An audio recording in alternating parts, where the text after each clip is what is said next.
பிள்ளை வளர்ப்பில் அன்புள்ள சகோதர சகோதரிகளே, சில ஸ்டேஜஸ் இருக்கின்றன, நிலைகள். அதில் 14 வயது வரைக்கும் குழந்தைகளுக்கு அன்பு காட்ட வேண்டும் என்று உளவியலில் சொல்கிறார்கள்.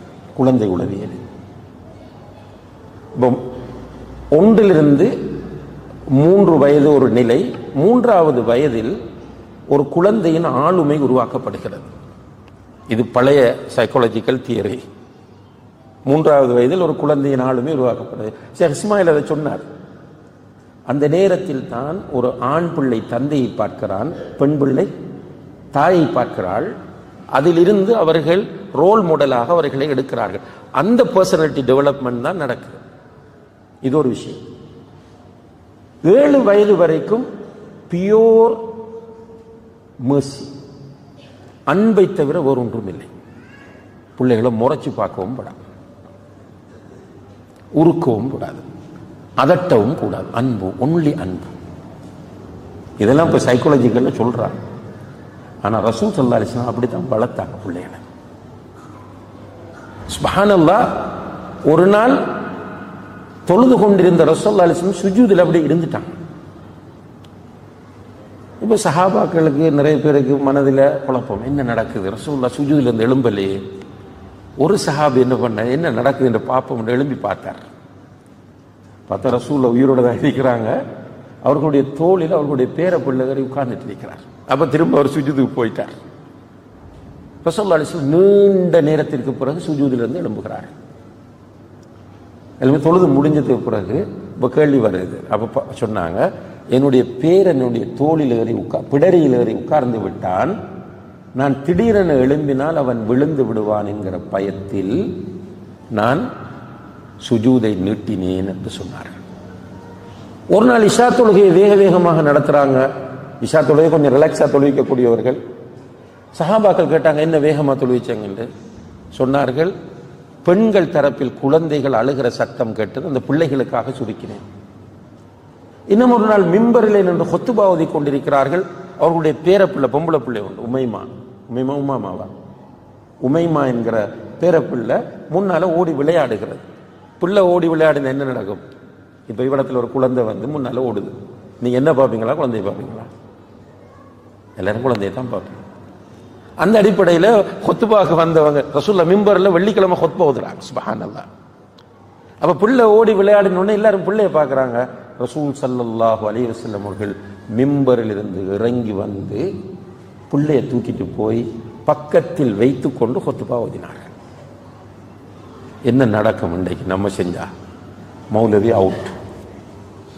இப்போ ஒரு குழந்தை அழுதுச்சு. நான் நினைச்சேன் ஏதாவது ஒன்று நடக்கும் என்று. அந்த இஸ்மாயில் சாலை பேசுகிற நேரம் மிக கடுமையாக ஒரு குழந்தை அழுந்தது. எல்லாருக்கும் அது ஒரு ஒரு என்னது இன்கன்வீனியன்ஸாக ஃபீல் பண்ணுற நிலையில தான் இருக்கிறது. இந்த அன்பை அன்புள்ள சகோதர சகோதரிகளை 7 வயது வரைக்கும் கொடுக்கணும். பிள்ளையுடைய சில இயல்புகளில் பிள்ளை வந்து சில தப்புகள் பண்ணினா தான் பிள்ளை குழந்தை அது. இப்போ சில பிள்ளைகள் எங்கன்னா போனால் அந்த மேலே ஏறும், கீழே பாயும். அவர்கள் கொண்டு வந்து நமக்கு ஏதாவது ரிஃப்ரெஷ்மெண்ட்டுக்காக கொண்டு அந்த டேபிளில் வைக்கிறதுக்கு முதல் பாய்ந்து எடுத்துக்கொள்ளும். இப்போ வாப்பாக்கு ப்ரெஷர் கூடும். அவங்களோட வீட்டில் சோஃபாவை பார்த்தா மாஷா அல்லாஹ் நல்ல நீட்டான சோஃபா, டீசெண்டானவர்கள். இப்போ இந்த குழந்தை என்ன பண்ணுது? பாய்ந்து அவர்கள் கொண்டு வந்து வைத்த ஐஸ்கிரீமையோ அல்லது ஃப்ரூட்ஸையோ அல்லது வேறு ஏதாவது ஒரு உணவையோ எடுக்கிறது. எடுக்கும்போது அது கீழே விழுகுது, கிளாஸ் உடையுது. பாப்பார் முறைச்சு பார்ப்பார். சில பாப்பா அப்படி கூப்பிட்டு வச்சு பக்கத்தில் வச்சு ஒரு ஒரு ஒரு ஒருத்தருக்கு தெரியாத ஒரு இன்ஜெக்ஷன் போடுவாங்க. அப்படியே அந்த ப்ரெஷரோட வீட்டை போவார். போய் அவர் திட்டுறது யாருக்கு? சத்தம் போடுற யாருக்கு? வைஃபு. புள்ள வளர்க்க தெரியா? வைஃபா என்னமோ புள்ள வளர்க்குற மெஷின் ஆகும். இவருக்கு புள்ள புற வைக்கிற வேலை மட்டும்தான் இவர் வேலை. பாப்பாவும் அம்மாவும் சேர்ந்து தான் பிள்ளை வளர்க்க வேண்டும். அந்த 7 வயது வரைக்கும் பிள்ளைக்கு நீங்கள் அன்பு கொடுக்க வேண்டும். பிள்ளைக்கு அடிக்கக்கூடாது.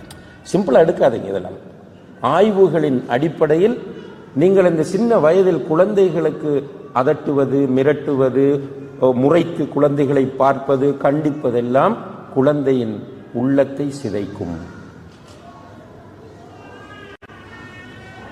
அந்த குழந்தைகளின் உள்ளத்தில் வரக்கூடிய சில சிதைவுகள் அவர்கள் வளர்ந்து வரும்போது அவர்களிடத்தில் வெளிப்படும்.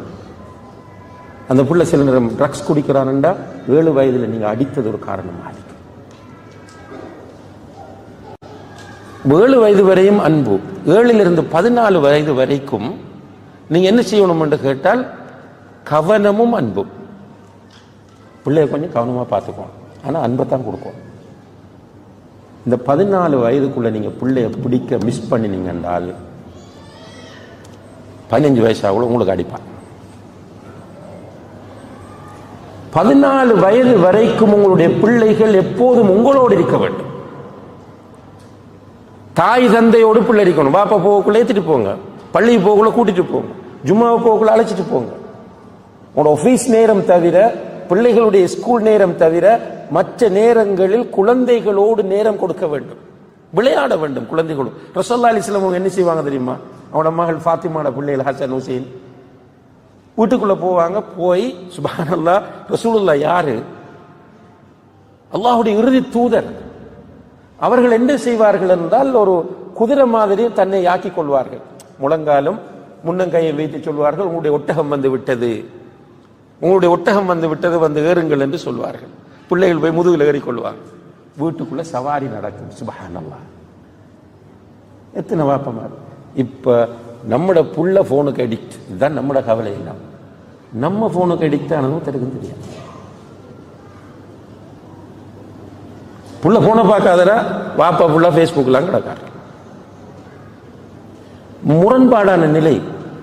அன்புள்ள சகோதர சகோதரிகளே, நம்முடைய பிள்ளைகள் அல்லாஹ் தந்த கிஃப்ட்டுகள், நம்முடைய தோள்களில் உள்ள அமானிதங்கள்.